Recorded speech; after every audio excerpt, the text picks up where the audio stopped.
ጉንዳንና ፌንጣ። የበጋ ወቅት በመሆኑ ቀኑ በጣም ሞቃታማ ነበር።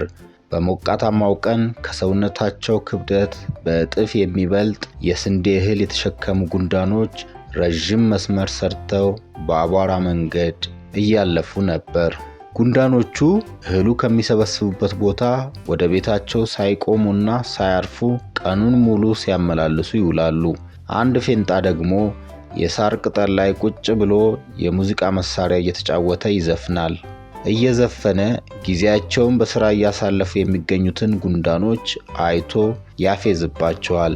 ፌንጣው እናንተ ለምንድነው እንዲህ የምትደክሙት? ፀሐይ ብርሃኗን መስጠት አላቋረጠችም። መስኩ ደግሞ በአበባ ተሞልቷል። ይልቅ ኑ ከኔ ጋር በሙዚቃ ተዝናኑ አላቸው። ጉንዳኖቹን ከፊት ሆና ስትመራ የነበረችው አንደኛዋ ትልቋ ጉንዳን ቆም ብላ ፌንጣውን በመገረም አየችው። እኛ የክረምት ወራት ሳይገባ ምግብ እያጠራቀምን ነው። በረዶ መጣል ሲጀምርና ከባድ ዝናብ ሲዘንብ ምግብ ማግኘት እንደማይቻል እናውቃለን። አንተም እንደኛ ከአሁኑ ለክረምት ምግብ መሰብሰብ አለብህ አለችው። ፌንጣው ከት ብሎ ሳቀ። ክረምት ገና ነው፣ ሳይደርስ መጨነቅ አያስፈልግም ብሏት ዘፈኑን ቀጠለ። የክረምት ወራት ደረስኩ እያለ ምልክቶችን ማሳየት ጀምሯል። የዛፎቹ ቅጠሎች መልካቸው እየተቀየረ ነው። ጉንዳኖቹ ጥልቅ ጉድጓድ ቆፍረው ምግብ እያስቀመጡ ነው።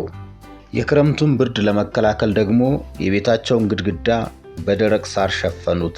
ፌንጣው የበጋው ወቅት እያለቀ የክረምቱ ጊዜ እየደረሰ መሆኑን ከዛፎቹ ቅጠል ተረድቷል።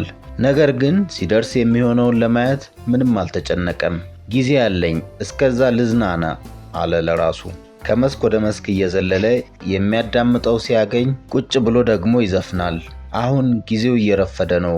አበቦቹ መርገፍ ጀመሩ። ዘፈኑን ሲያዳምጡለት የነበሩት አንዳንድ ፍጥረታት አሁን ጆሮ አይሰጡትም። አንድ ቀን ጠዋት አንዲት ወጣት ጉንዳን በመንገድ ላይ ስታልፍ ፌንጣን አየችውና እንዲህ ብላ ጠየቀችው። አቶ ፌንጣ፣ ውርጭ እየመጣ ነው። እኛ አየሩን በማሽተት እናውቃለን። ለመሆኑ ምግብ አዘጋጅተሃል? ስትለው ፌንጣው አላዘጋጀውም፣ ነገር ግን በቅርቡ ለማዘጋጀት አስቤያለሁ ብሎ መለሰላት። ወጣቷ ጉንዳን በፌንጣ መልስ ተገርማ አንገቷን ነቀነቀች። ፌንጣ ምክሯን ስላልሰማት መንገዷን ቀጠለች። ቀዝቃዛው የክረምት ወቅት ደረሰ። ሁሉም ነገር በአንዴ ተቀያየረ። አረንጓዴ የነበረው መስክ በበረዶ ተሸፈነ።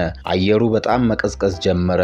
ፌንጣው ተኝቶ ሲዘፍንባቸው የነበሩት ሳሮች በረዶ ዋጣቸው። ፌንጣው በቅዝቃዜ ሰውነቱ ተንቀጠቀጠ። ከዛ በጣም ራበው። በበረዶ የተሸፈኑት ሳሮችና አለቶች ስር ምግብ ፈለገ። ነገር ግን ምግብ ማግኘት አልቻለም። አየሩ በጣም ቀዝቃዛና ነፋሻማ ነው። ራሱን ከብርድ የሚከላከልበት መጠለያም አጣ። በመጨረሻም ቅዝቃዜው ሰውነቱ ውስጥ ዘልቆ ስለገባ ተንዘፈዘፈ። ምግብና መጠለያ ባለማግኘቱ ተስፋ ቆርጦ ነበር። ምግብ ስላልበላ በጣም ደክሞት ነበር። እንደምንም ብሎ ወደ ጉንዳኖች ቤት ምግብና መጠለያ ፍለጋ ሄደ። በር ላይ ቆሞ ቀስ ብሎ እያንኳኳ እባካችሁ ትንሽ ምግብ ስጡኝ፣ መሄጃም አጥቻለሁ፣ ምግብም የለኝም አላቸው። ትልቋ ጉንዳን በሩን ከፈተችለት። አቅም ያጣውና በርዶት ሰውነቱ የሚንቀጠቀጠውን ፌንጣ ትኩር ብላ አየችው። እኛ በጋ ላይ ስንደክም አንተ ምን ስትሰራ ነበር ብላ በእርጋታ ጠየቀችው። ፌንጣው አንገቱን ደፍቶ ስዘፍንና ስጫወት በማለት ድምፁን ዝቅ አድርጎ እውነቱን ተናገረ። አስከትሎም ምግብ ለማጠራቀም ጊዜ ያለኝ መስሎኝ ነበር አላት።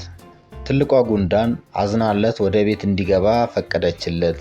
ፌንጣው ወደ ጉንዳኖቹ ቤት ሲገባ አይኑን ማመን አቃተው። ቤቱ ሞቃታማና በቂ ብርሃን ነበረው። መሃል ላይ እሳት እየተቀጣጠለ ነው። ጉንዳኖች በእሳቱ ዙሪያ ይጫወታሉ፣ ይደንሳሉ፣ ተረት ያዳምጣሉ። ትንንሾቹ ጉንዳኖች ቤት ውስጥ ይሯሯጣሉ። ትልልቆቹ ጉንዳኖች ደግሞ እየተመገቡ ነው። የበጋውን ወቅት ጠንክሮ በመስራት ነው ያሳለፉት። አሁን ደግሞ በክረምት ወቅት የመዝናኛና የጨዋታ ጊዜ አገኙ። ትልቁ ጉንዳን ለፌንጣው ምግብ ሰጠችውና ብላ፣ ለሚቀጥለው የበጋ ወቅት ከዚህ ትምህርት ያገኘ ይመስለኛል። ለስራና ለጨዋታ ለሁለቱም ጊዜ አላቸው። ምንጊዜም ግን ሥራ መቅደም አለበት አለችው።